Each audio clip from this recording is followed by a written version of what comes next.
If you buy the cheapest deal you can find, you might actually be buying the most expensive mistake of your life. Sounds strange, right? But let me tell you a story that proves exactly that. A couple once wanted to buy their first home. Like many beginners, they didn't have a lot of savings. So naturally, they went for the cheapest option they could find.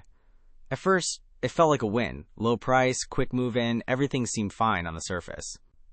But once the renovation started, reality hit hard. Costs went way beyond what they expected. And then came the real surprise. Behind the walls, there was a massive cockroach infestation. Not just a few, generations of them. Yeah, even Money Monkey would have grabbed his laptop, his bananas, and disappeared into another jungle monkey. So what started as a cheap decision turned into a very expensive lesson. And here's the important part. This is exactly how many people approach investing. They look for cheap, not for quality. They look for quick wins, not for long-term results. And that mindset is what keeps people stuck. Let's make this very clear. Price is what you pay. Value is what you get. And if you don't understand the difference, you will lose money. Now think about this. Would you rather own a struggling company that costs $5 per share, or a strong growing company at $100 per share? Most beginners choose the first one, because it feels cheaper. But smart investors know a good business keeps growing. A bad business keeps falling. And cheap can always become cheaper. Now let's connect this to something simple and powerful.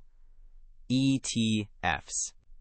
Because if you're a beginner, this is where you should start. An ETF is basically a basket of many companies. Instead of picking one stock, you own hundreds, sometimes thousands. That means less risk, more stability, and steady long-term growth. For example, if you invest in a global ETF, you're investing in companies like Apple, Microsoft, large industrial firms, healthcare companies, and many more. You are not betting on one winner. You are investing in the growth of the entire economy. Now let's look at a realistic long-term example. Let's say you invest $300 every month. That's about $10 per day, less than what many people spend on small daily things. At a 7% average annual return, after 10 years, you would have around $52,000. After 20 years, around $156,000. After 30 years, over $360,000. And here's the crazy part. You only invested $108,000 yourself. The rest comes from growth, from compounding, from time. That's your money working for you. Now let's take it one step further. What if you start later? Let's say at age 40. Many people think it's too late. It's not. Let's say you invest $500 per month for 20 years. At 7% return, you end up with around $260,000. That's not a small number. That's a serious foundation. And if you combine that with other income sources, like dividends or rental income, you are building something powerful. But here's where people mess up again. They don't stay consistent. They invest for a few months, then stop. They panic when markets drop, then sell. They try to time the market, and fail. Let me tell you something simple.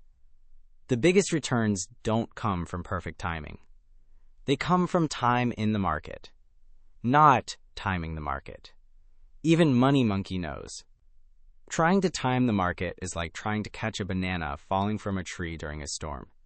You might get lucky once, but most of the time, you just get hit in the head, monkey. So what should you actually do? Let's make this practical. Step 1. Set a fixed amount you invest every month. Automate it if possible. Treat it like a bill you must pay. Step 2. Choose a simple, diversified ETF. No need for complicated strategies. Step 3. Ignore short-term noise. Markets will go down sometimes. That's normal. In fact, it's necessary, because downturns are where future gains are created. Step 4. Increase your investments over time. Every raise every bonus, every extra income stream. Put a part of it into your investments. That's how you accelerate growth. Now let's talk about something many people underestimate. Lifestyle inflation. You earn more and immediately spend more. Better car, bigger house, more subscriptions, and suddenly you're back to zero. That's a trap. Smart investors increase their investments faster than their expenses. That's how wealth builds. Not by earning more alone, but by keeping more and investing more. Now let's go back to the couple from the beginning. Their biggest transformation wasn't financial at first. It was mental. They stopped thinking short term. They stopped chasing cheap. They started focusing on systems, on strategy, on long-term thinking. And that's the real shift. Because money follows behavior, not the other way around.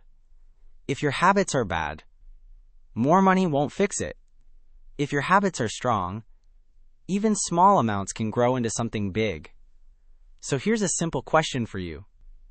What are your current money habits? Are you consuming or investing? Are you reacting or planning? Are you thinking short-term or long-term? Because your answers to these questions will define your future. And no, you don't need to be perfect. You just need to be consistent. Small steps, repeated over time. That's how wealth is built. That's how freedom is created. And that's how you avoid expensive mistakes disguised as cheap opportunities. So if you take one thing from this video, let it be this. Don't chase cheap. Chase value. Don't chase fast. Build steady. Don't wait for the perfect moment. Start now. Because time is your biggest advantage. And every year you wait makes the journey harder. So start today. Even if it's small. Even if it feels insignificant. Because one day you'll look back and realize that small step changed everything. And if you made it this far, there are more videos waiting for you on your screen right now. Go watch the next one. Keep learning, keep growing, and keep building your future. Because nobody will do it for you. And remember, if a monkey can understand investing, you can too.